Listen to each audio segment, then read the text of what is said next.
আসসালামু আলাইকুম রহমতুল্লাহি ওয়া বারাকাতুহু। আমার ভিডিওগুলো দেখতে থাকুন, দেখতে দেখতে ভালো লাগে, ভালোবাসা হয়ে যাবে ইনশাআল্লাহ।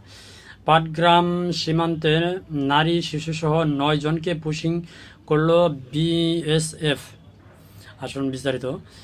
এই ঘটনাটি আসলে নতুন নয়, এর আগেও প্রায় মাসখানেক আগে ব্রাহ্মণবাড়িয়া যে বর্ডার এরিয়া আছে সেখান থেকেও অনেক পুশিং করা হয়েছে। ভারতের বিভিন্ন ভারতীয় স্থানীয় যে লোকজন আছে তারা যাদের মধ্যে বাংলা জানে এদেরকে বাংলাদেশি বলে সোজা এন্ট্রি করে দিচ্ছে বাংলাদেশ। এটা হচ্ছে বিজেপি সরকারের একটা কৌশল মাত্র।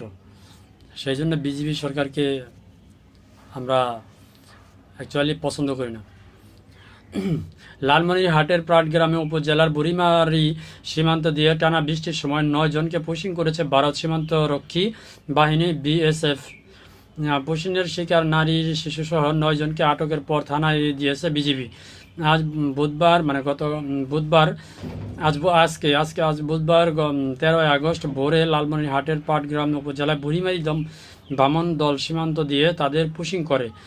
আটককৃতদের মধ্যে 4 জন পুরুষ, 3 জন মহিলা এবং 2 জন শিশু সহ মোট 9 জন। বিজিবি জানিয়েছে বুধবার ভোর 4:30টার দিকে পাটগ্রাম বুড়িমারি বিউপির দায়িত্বপূর্ণ এলাকা সীমান্ত পিলার 838 এর নিকটবর্তী এলাকা দিয়ে 98 বিএস বাড়ি বিএসএফ ক্যাম্পের সদস্যরা 9 জনকে বাংলাদেশে পুশিং করে। এ সময় বিজিবি তাদের আটক করেন। ধন্যবাদ সবাইকে যারা ভিডিওটি দেখছেন। আসসালামু আলাইকুম রহমতুল্লাহি ওয়া বারাকাতুহু।